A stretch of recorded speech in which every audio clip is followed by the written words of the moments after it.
Jeremy, you were a guy who was pretty vocal, throughout the offseason about your desire to play this year. So just what was it like, going through those last few months with, initially not being allowed to play and then ultimately getting this opportunity to play?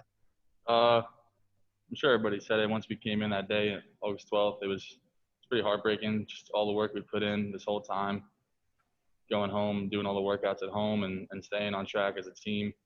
And then just to be told that you don't get the chance to go out there and play was heartbreaking. But we didn't skip a beat. We got back to work. We kept working. Coach Day just said, we're going to play, and whenever we play, we'll be ready for it. So as soon as we got the green light, we were all excited again and got back to work. For you personally, going into your third year here at Ohio State, how big a year is this for you, and kind of what are your goals to continue to take your game to the next level? Yeah, this is a big year. My main goal is just to do whatever we can do to help win the national championship and beat Nebraska right now. So we just want to really just – the battery's running low here. Jerry, the battery's low right now. Oh, is it? Okay, well, if that happens, okay, we'll just keep going. It kept popping up. But, hey, Mike. Personal goals, I just want to keep improving as an all-around tight end, Oh, damn, I feel like I've gotten a lot stronger this offseason, so hopefully that'll be put on display this year and in my blocking and everything like that. And I really just want to step it up in all three aspects of that. So, thanks, Jeremy. All right, next up, we're going to keep going on my computer, and if we have to switch them, we'll switch them. Next up, Tony Birdman with Buckeye Scoop and Patrick Murphy on deck. Tony?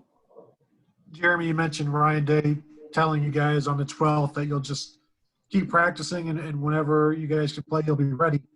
How hard is that? How hard was that? It was definitely tough, The biggest thing that we all said, and I'm sure you guys saw throughout social media, was that we just wanted an answer.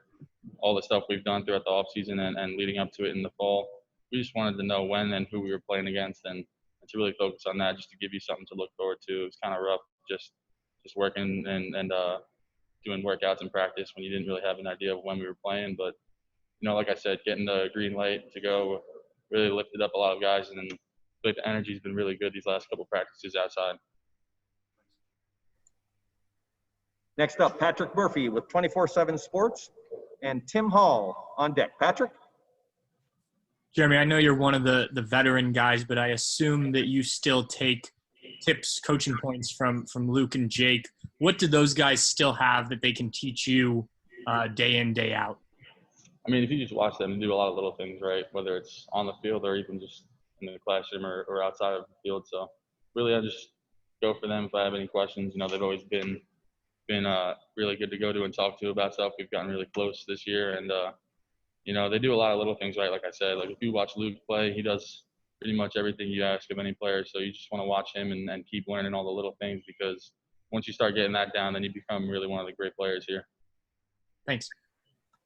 Next up, Tim Hall, 97.1 FM The Fan with Joey Kaufman on deck. Tim? Jeremy, I was just wondering, what have you learned most from playing under Ryan Day in your time here at Ohio State so far? I learned that football is a really specific game. We're very talented. I'm sure when we go out against some of the out of conference games, we can win games just based off of our talent. But the biggest thing that I've learned from him is to just learn the game, and the more you learn the game, the easier you'll get.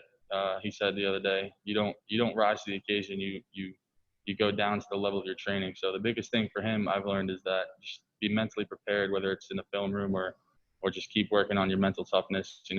He's one of the most best X's and O guys I've ever talked to. He knows the game so well, and that with him, he'll never put you in a bad position to make a play or anything. He's always got us in the right look. He's always making sure that we got the right offense out there and the right play calls. So it's never there's never any questions with that. So I think that's the biggest thing.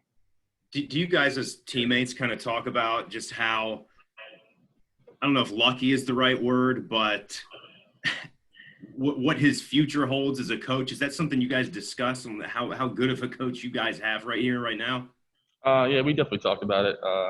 Me and the tight ends joked around last year about how good of a Madden match it would be, Coach Day versus Coach Hafley, just because of how smart they are.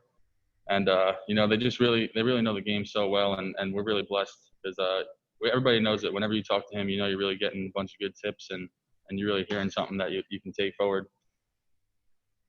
Thanks. Next up, Joey Kaufman with the Columbus Dispatch, and we're going to close our questioning for this afternoon with Spencer Holbrook. Joey?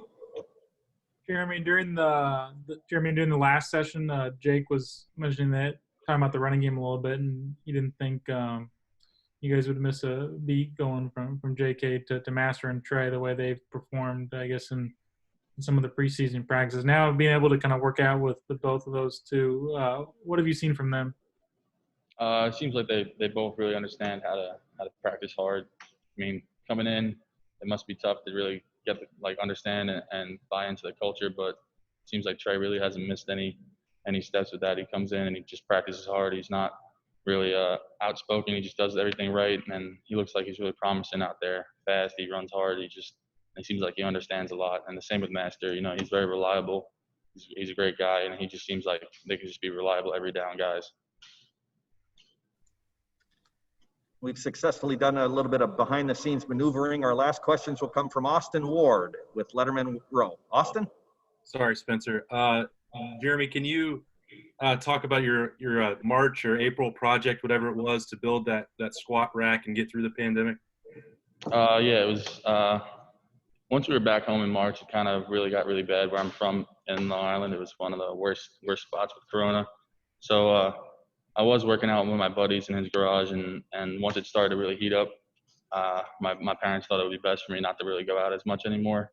So then me and my dad took on the challenge of just going to Home Depot 3 times a day and just getting all wood and all the stuff, watching videos, and just ended up building a squat rack, and every day adding something to it.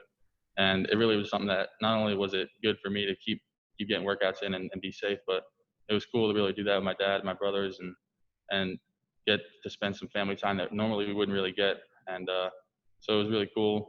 We still use it. I went home last week, a couple weeks ago, and still use it. It's still up and strong. And, you know, I'll have that for the rest of my life to just go back on and remember these times, because like I said, although it was tough not being around the guys, it was really cool to get back and spend some time with the family that usually you don't really get as a player here. How many days did that wind up taking till completion? And do you normally consider yourself a pretty handsy, project guy? The actual squat rack only took us a day, but we kept adding some little nicks and knacks to it, like cable rows and stuff. But yeah, I would definitely consider myself a creative guy. I love to draw. I love doing art and stuff and building things. So I definitely would say that's my type of thing. Thanks. Great. Jeremy, thank you so much for your time. Have a good practice today and a good weekend. Thank you again.